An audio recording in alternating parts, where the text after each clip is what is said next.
माननीय अध्यक्ष लोकसभा श्री ओम बिरला जी, माननीय अध्यक्ष बिहार विधानसभा श्री विजय कुमार सिन्हा जी, माननीय मुख्यमंत्री बिहार नीतीश कुमार जी, उप सभापति राज्यसभा श्री हरिवंश जी, माननीय कार्यकारी सभापति बिहार विधान परिषद श्री अवधेश नारायण सिंह जी, माननीय उप मुख्यमंत्री श्रीमती रेणु देवी जी, माननीय उप मुख्यमंत्री श्री तारकिशोर प्रसाद जी, माननीय मंत्री संसदीय कार्य विभाग श्री विजय कुमार चौधरी जी, माननीय उपाध्यक्ष बिहार विधानसभा महेश्वर हजारी जी।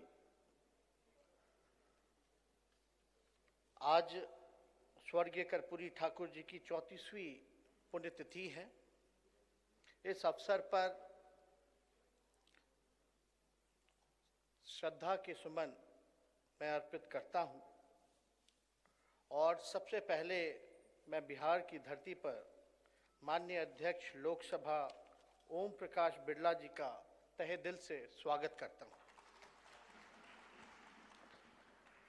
बिहार लोकतंत्र की जन्मस्थली है और शायद इसलिए बिहार के आम नागरिकों के बीच राजनीतिक समझ और चर्चा का स्तर कुछ और ही है। बिहार की जागरूक जनता सक्रिय और प्रगतिशील है। गली कुचे मोहल्ले में लोगों के बीच आम वार्ता में भी उत्साह है और परिपक्वता है। इस राजनीतिक संस्कृति का श्रेय बहुत हद तक हमारे ऐतिहासिक संस्थानों को जाता है।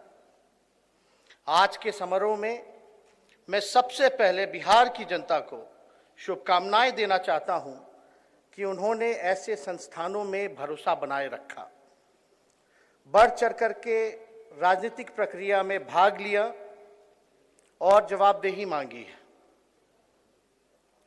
आज के दौर में ये भी कहना पड़ेगा कि जनता ने संस्थानों में जितना विश्वास दिखाया है, हमारे संस्थान बहुत हद तक लोगों की पहुंच से दूर होते जा रहे हैं, अनुत्तरदायी होते जा रहे हैं, खास तौर से उनके लिए जो समाज में लोग हाशिए पर हैं। इस फासले को कम करना राजनीतिक नेतृत्व की प्राथमिकता और जिम्मेवारी है।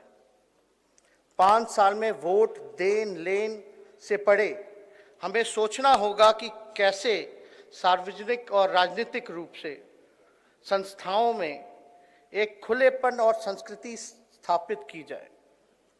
लोकतंत्र और इसके मूल्य हमारी भाषा और भाव में भी झलकना चाहिए। क्या हमें ये नहीं सोचना चाहिए कि आज चुनाव के दौरान कितनी नफरत और घृणा परोसी जाती है और इसका समाज में कितना गहरा और बुरा प्रभाव पड़ता है। आज यह बात भी आम सरोकार है कि राजनीतिक संस्थाओं या तो कमजोर की जा रही हैं, नियम विनियम मानदंड मर्यादा के तकाजों को ताक पर रख उनकी बाहें मड़ोरी जा रही है। यह जनतंत्र के लिए खतरनाक है। जनतंत्र में संतुलन होना जरूरी है। विधानमंडल में जनता की शक्ति, जनता की मर्जी, जनता की अभिलाषा बसती है। यह राजनीतिक संरचना में सर्वोपरि है। इसके बिना प्रशासन चलाया जा सकता है, पर वह जनतांत्रिक नहीं होगा। राज्यों की अपनी पहचान रही है, स्वतः रही है, अपनी प्राथमिकताएं रही हैं।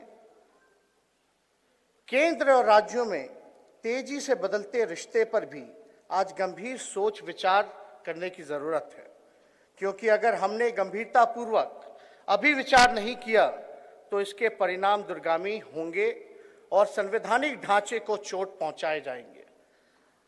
आखिर में मैं फिर से बिहार की जनता को इस ऐतिहासिक अवसर पर शुभकामनाएं देना चाहता हूं।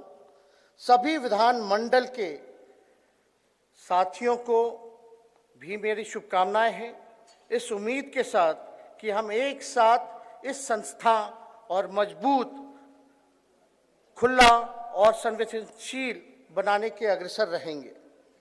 समतावादी सरोकार, सामाजिक न्याय, बंधुत्व और धर्मनिरपेक्षता के आलोक में आइए हम सब मिलकर इस राज्य और देश के लोकतंत्र और लोकतांत्रिक एवं संवैधानिक संस्थाओं को और मजबूत बनाने का साझा संकल्प लें।